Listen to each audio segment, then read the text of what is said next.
Hello बच्चों, electrochemical series के applications को आगे बढ़ाते हुए आज हम लोग थर्ड एप्लीकेशन देखेंगे इलेक्ट्रोकेमिकल सीरीज का। तो नेक्स्ट एप्लीकेशन देखिए बच्चों, क्या है? Displacement of matters from salt solution.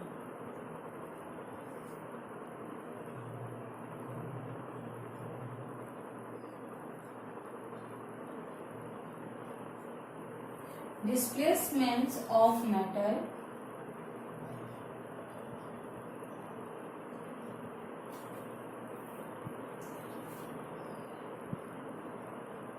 from salt solution, from salt solution। ठीक,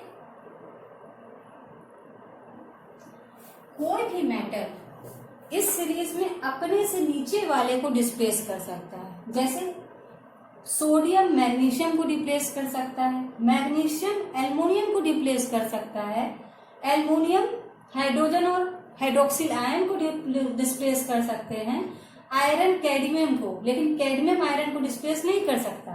जो नीचे वाला है वो ऊपर वाले को डिस्प्लेस नहीं करेगा, ऊपर वाला नीचे को डिस्प्लेस कर सकता है। तो इस सीरीज में जो भी मेटल है या आयंस हैं, ऊपर जो अरेंज हैं वो अपने से नीचे वाले को डिस्प्लेस कर सकते हैं। तो ठीक है, तो देखते हैं डिस्प्लेसमेंट कैसे होता है, इसके क्वेश्चंस कैसे बनते हैं ये भी हमको देखना है।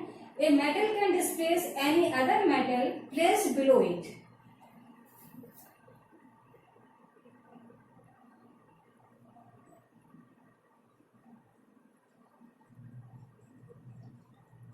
इसीलिए ये सीरीज याद होना जरूरी है। जब आपको पता ही नहीं होगा कि उसके नीचे कौन सा ऊपर आता है कौन सा नीचे आता है, तो आप कैसे देखोगे?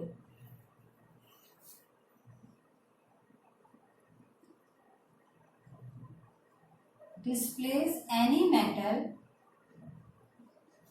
A metal can displace any metal placed below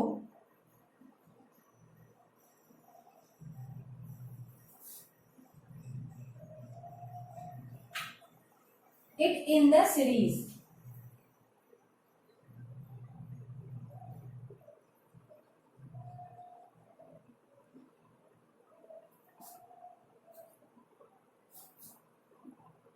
Other matter placed below it in the series from the salt solution.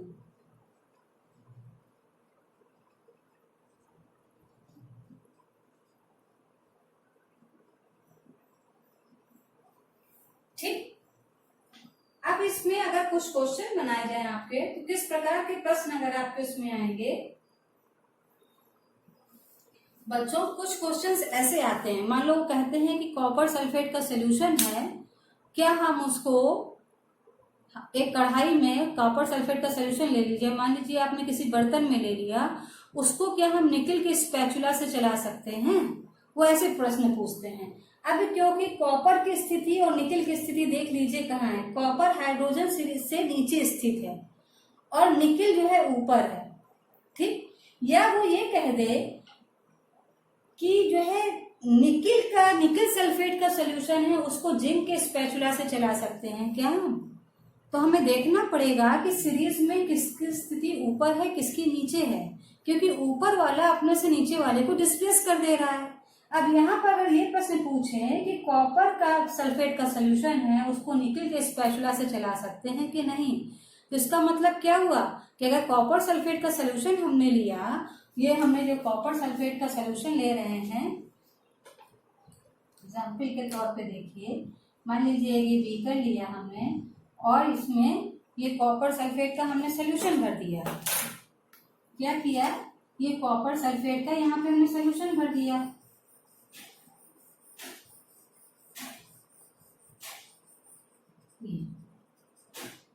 Copper sulphate का इसमें सॉल्यूशन भरा हुआ है और इसमें ये कह रहा है कि यहाँ पर हमने जो है निकल का स्पैचुला एक रॉड ली और उसको इसमें डाल दिया इसको चलाने के लिए। ये स्पैचुला आपकी निकल की बनी हुई है और ये सॉल्यूशन आपका कॉपर सल्फेट का है इस कंटेनर के अंदर। तो ये पूछ रहा है क्या निकल स्पैचुला से इसको चला लें? नहीं हो सकता। क्यों? क्योंकि निकेल ऊपर है सीरीज में, कॉपर नीचे, ये इसको डिस्प्लेस कर देगा। डिस्प्लेस करने का मतलब समझ रहे हैं आप? थोड़ी देर बाद आप देखेंगे, जब आप निकाल के उस स्पैचुला को देखेंगे स्पैचुला तो घुल घुल के इसमें आ गया है, स्पैचुला गल चुका है, वो इसमें आ गया। क्यों? क्योंकि वो कॉपर को डिस्प्लेस करके सल्फेट के साथ खुद ही रिएक्ट कर रहा है। कॉपर को डिस्प्लेस करके वो सल्फेट के साथ खुद ही रिएक्ट कर रहा है, निकल सल्फेट बना रहा है। थोड़ी बाद आप देखेंगे स्पैचुला तो बचा ही नहीं। क्यों? क्योंकि निकल तो उसमें से डिजोल्व होके इसमें आ रहा था। ठीक, तो हम नहीं जला सकते हैं, हमको ऐसे मेटल से जलाना होगा जो कॉपर से नीचे ना हो, है ना। कॉपर के जो नीचे हो तो वो फिर कॉपर को डिस्प्लेस नहीं करेगा। मतलब कॉपर सल्फेट का सोल्यूशन हो तो हम क्या करें, गोल्ड का बना हुआ ले लें, या हम सिल्वर का बना या आयरन का बना हुआ ले लें स्पैचुला, तो उससे चलाएंगे तो कोई फर्क नहीं पड़ेगा। क्यों? क्योंकि उसकी स्थिति इससे नीचे है। ठीक, बात समझ में आ रही है? तो अब इसका क्वेश्चन अगर बने, can a nickel spatula used for steel solution of copper sulphate, जो मैंने अभी आपको बताया। ये क्वेश्चन कई बार पूछा जाता है। Can a nickel spatula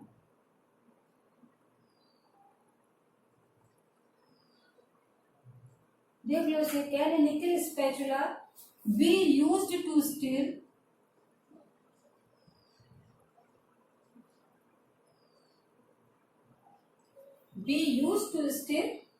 a solution of copper sulfate। Copper sulphate का सोल्यूशन है तो उसमें क्या हम इसको यूज कर सकते हैं। अगर हमको निकेल का भी दिया गया और ना भी दिया होता, अगर हमको वैसे तो दिया ही रहता है, तो सीरीज ना भी आगे तो दिक्कत नहीं होती है। इन्होंने दे दिया है निकेल का, दिया है निकेल 2+ निकेल -0.25 वोल्ट। ठीक, और कॉपर का भी दे रखा है इन्होंने। अब कंपैरिजन नहीं करना है हमको। कॉपर का दे रखा है Cu2+ अपॉन कॉपर। ठीक, इसका दे रखा है, क्योंकि प्लस क्यों है? क्योंकि हाइड्रोजन के नीचे सब प्लस होते हैं, बताया था, उसको कैथोड बोलते हैं, और हाइड्रोजन के ऊपर सारे माइनस होते हैं, उसको एनोड बोलते हैं।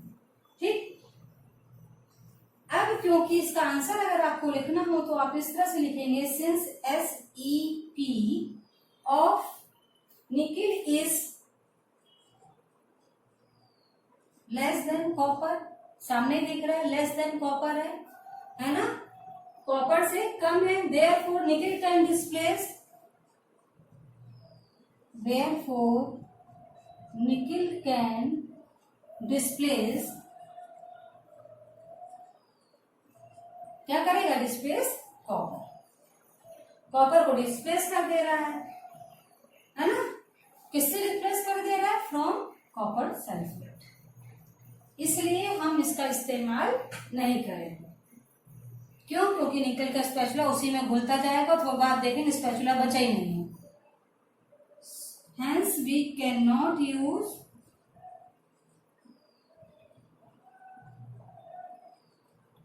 निकेल स्पैचुला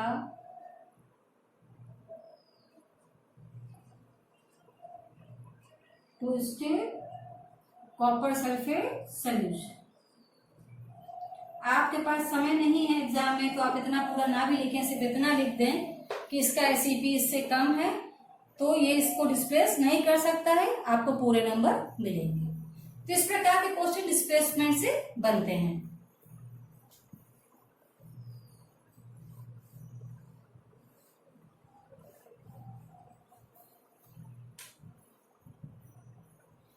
एक और क्वेश्चन अगर आप करना चाहें तो मान लीजिए, arrange the following metal in the order of which they displace each other. मतलब बहुत सारे इन्होंने मेटल दे दिए, इसको बिगाड़ देती हूँ, इसी के क्वेश्चन और करा रही हूं आपको।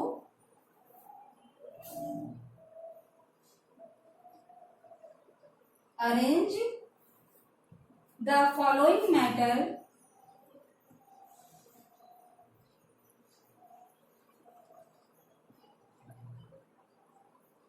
ये सारे जो मेटल दिए गए हैं, arrange the following metal in the order in which in which they displace each other.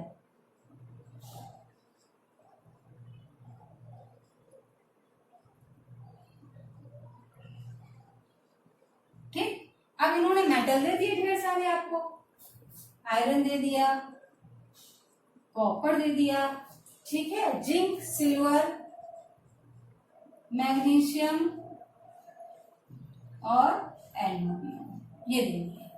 और सबके ही इन्होंने जो है आपको वो भी दे रखे हैं, क्या कहते हैं, EMF भी दे रखा है, तो सबका वो भी लिख लीजिए कि जो इन्होंने दे रखा है। आयरन का दे रखा है इसने, यहाँ साइड में लिखिए iron, copper, zinc, silver, magnesium और एल्युमिनियम। आयरन का ये मेटल है आपके, और यहाँ पर इन्होंने EMF दे रखा है वोल्ट्स में। EMF किसमें होता है? वोल्ट्स में। तो आयरन का कितना दे रखा है इन्होंने? -0.44, ठीक। कॉपर का +0.34, क्योंकि कॉपर हाइड्रोजन के नीचे है। जिंक का दे रखा है -0.76। सिल्वर का दे रखा है प्लस, सिल्वर की स्थिति देखिए क्या है, ये भी कॉपर के बाद आ रहा है सिल्वर। तो जो भी हाइड्रोजन के नीचे है उनकी सबकी प्लस में आएगी, और कॉपर से भी नीचे तो और ज्यादा है। मैग्नीशियम का -2.37, और एल्युमिनियम का दे रखा है बच्चों -1.66। अब आपको ये देखना है कि इसमें कौन किसको डिस्प्लेस कर सकता है। सबसे पहले तो हम इनके जो है ना बढ़ते हुए क्रम में इसको अरेंज कर लें। इनको हम बढ़ते हुए क्रम में अरेंज कर लें तो सबसे पहले बच्चों हमारा आता है मैग्नीशियम। सबसे पहले हम अरेंज कर लें मैग्नीशियम, फिर आता है हमारा एल्युमिनियम, फिर आता है हमारा जिंक, फिर आता है आयरन, फिर आता है कॉपर, और फिर आता है हमारा मैग्नीशियम। ठीक, मैग्नीशियम का कितना है? -2.37, एल्युमिनियम का है -1.66, जिंक का है 0.76 माइनस, आयरन का है -0.44, कॉपर का है +0.34, मैग्नीशियम का है, मैग्नीशियम की सिल्वर का है +0.80। ठीक, अब इसमें क्या होगा बच्चों, मैग्नीशियम जो है सबको रिप्लेस कर सकता है, तो magnesium can replace aluminium, zinc, iron, copper और सिल्वर। मैग्नीशियम इन सबको रिप्लेस कर सकता है, क्योंकि मैग्नीशियम इन सबसे ऊपर स्थित है सीरीज में। ठीक है, एल्युमिनियम से भी ऊपर है, मैग्नीशियम की स्थिति एल्युमिनियम से भी ऊपर है, आयरन से भी ऊपर है, आयरन तो यहाँ पर है, ठीक है, कॉपर से भी ऊपर है और सिल्वर से भी ऊपर है। ठीक, अब मैग्नीशियम सबको रिप्लेस कर सकता है, फिर एल्युमिनियम मैग्नीशियम के अलावा सबको रिप्लेस करेगा, जिंक, आयरन, कॉपर और सिल्वर। फिर आइए आयरन क्या करेगा, जिंक और मैग्नीशियम के अलावा कॉपर और सिल्वर को।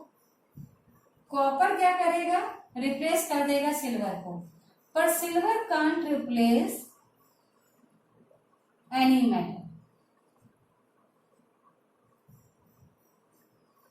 ऐसा नहीं, रिप्लेस नहीं कर सकता, पर यहां नहीं कर पाएगा क्योंकि यहां पर ये सबसे ज्यादा इसका EMF दिया हुआ है इसलिए, और सबसे नीचे स्थित है। ठीक है, तो इस प्रकार के प्रश्न सेकंड एप्लीकेशन से बन सकते हैं। नेक्स्ट आइए एप्लीकेशन में, फोर्थ एप्लीकेशन देखते हैं हम लोग।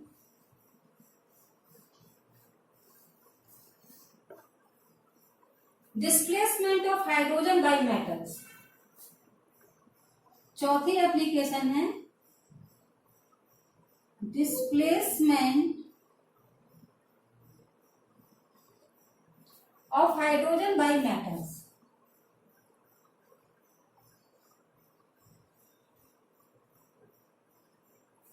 Replacement of hydrogen bye metals from dilute acid. Dilute acid आपकी क्या है बच्चों, जैसे एसिड क्या क्या हो गए आपके, जैसे HCl हो गया, HNO3 हो गया, H2SO4 हो गया, ये सारे एसिड हैं आपके डाइल्यूट एसिड, जिनके बारे में हम, जिससे हमको इसको रिप्लेस करना है हाइड्रोजन को। जो भी हाइड्रोजन के ऊपर है वो हाइड्रोजन को रिप्लेस कर सकते हैं, जो हाइड्रोजन के नीचे है वो हाइड्रोजन को रिप्लेस नहीं करेंगे। Metal above the hydrogen replace the hydrogen from dilute acid, metal below the hydrogen can't replace the hydrogen from dilute acid. तो हाइड्रोजन के ऊपर जितने हैं वो हाइड्रोजन को रिप्लेस कर देंगे डाइल्यूट एसिड से, और हाइड्रोजन को जो नीचे है वो रिप्लेस नहीं कर पाएंगे। क्लियर है? Metal above hydrogen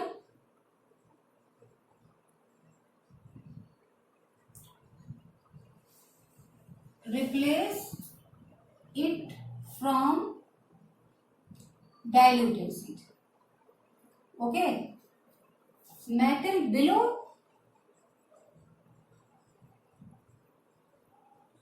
hydrogen can't replace. ठीक, हाइड्रोजन के ऊपर जितने हैं वो रिप्लेस कर सकते हैं, हाइड्रोजन के जो नीचे हैं वो रिप्लेस नहीं करेंगे। इसका भी एक एग्जाम्पल देख लीजिए किस प्रकार का प्रश्न आता है। ये तो नोट कर लिया होगा, मैं क्वेश्चन करा दूं तो आपको क्लियर हो जाएगा। Can dilute HCl be stored in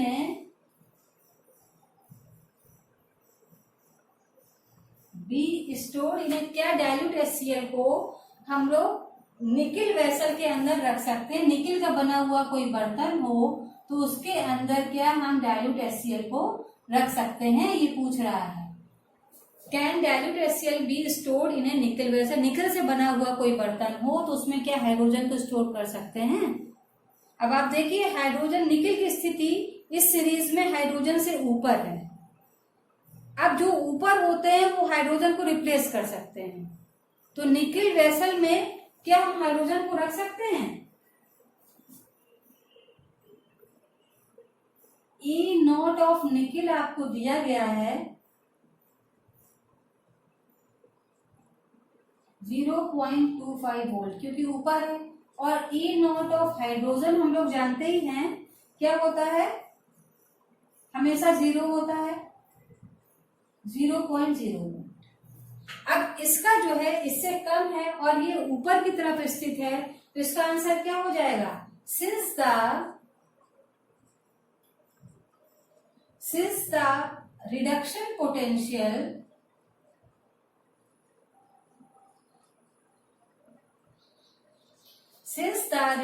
potential of nickel is less then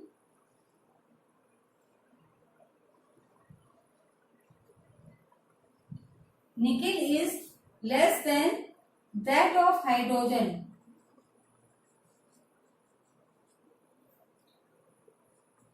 तो क्या करेंगे? HCl को हम इसमें स्टोर नहीं कर सकते, hence HCl can't be stored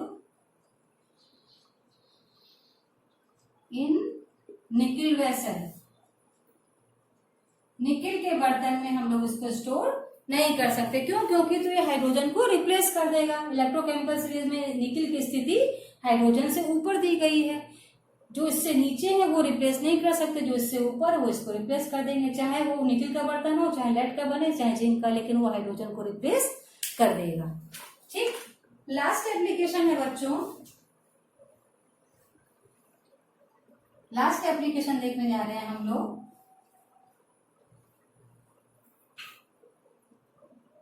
last application है electropositive character of metals.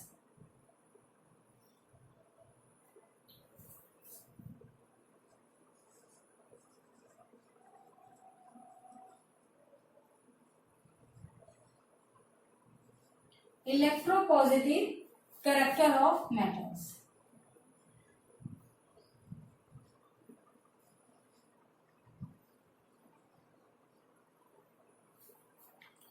Metals का इलेक्ट्रोपॉजिटिव जो कैरेक्टर है वो कैसे देखते हैं और थर्मल स्टेबिलिटी कैसे देखते हैं,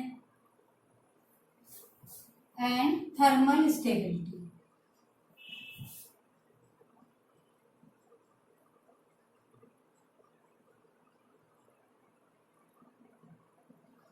ठीक, तो ये देखने के लिए बच्चों क्या है, थर्मल स्टेबिलिटी देखें और इलेक्ट्रोपॉजिटिव कैरेक्टर देखें। जैसे जैसे एसआरपी इंक्रीज करेगा सीरीज में नीचे की तरफ इलेक्ट्रोपॉजिटिव कैरेक्टर डिक्रीज करेगा।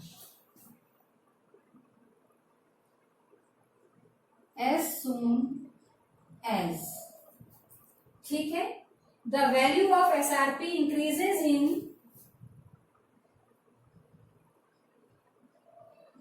the value of SRP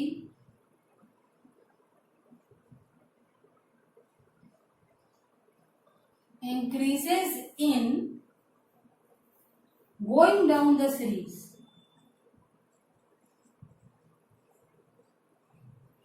going down the series. जैसे ही सीरीज में नीचे जाने पर एसआरपी की वैल्यू बढ़ेगी, इलेक्ट्रोपॉजिटिव कैरेक्टर डिक्रीज करेगा, electro positive character decreases.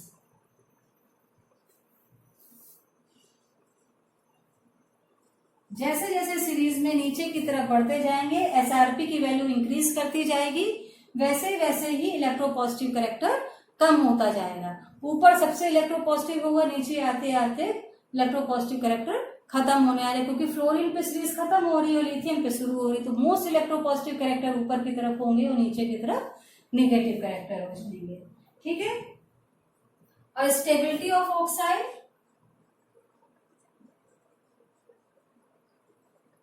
Stability of oxides का क्या होगा, ये क्या करेगा, ये भी from top to bottom decrease करेगा, top to bottom. Stability of electro क्या है, ये टॉप टू बॉटम जाने पर क्या करेगा, डिक्रीज करेगा, डिक्रीज करेगा। क्लियर हो गया। एक लास्ट है बच्चों, कैलकुलेशन ऑफ, और ये तो आप कर ही रहे हो, आपने बहुत सारे क्वेश्चंस किए हैं। Calculation of E naught of cell, cell का स्टैंडर्ड इलेक्ट्रोड पोटेंशियल निकालने के लिए तो इसका सिंपल फॉर्मूला है जिसको हम लोग निकालते हैं, ये भी इसी के द्वारा कर लेते हैं। ई नॉट ऑफ कैथोड, क्योंकि हमें सीरीज से पता चल जाता है, ई नॉट ऑफ एन, तो ई नॉट ऑफ सेल भी इसके द्वारा हम लोग कैलकुलेट कर सकते हैं। तो ये है बच्चों आपकी इलेक्ट्रोकेमिकल सीरीज, और ये यहीं पर आपकी समाप्त होती है। आज के लिए इतना ही रखिए, नेक्स्ट टाइम पे मिलते हैं एक नए टॉपिक के साथ। तब तक घर पे रहिए, सेफ रहिए और पढ़ाई करते रहिए। हैव अ नाइस डे बच्चों।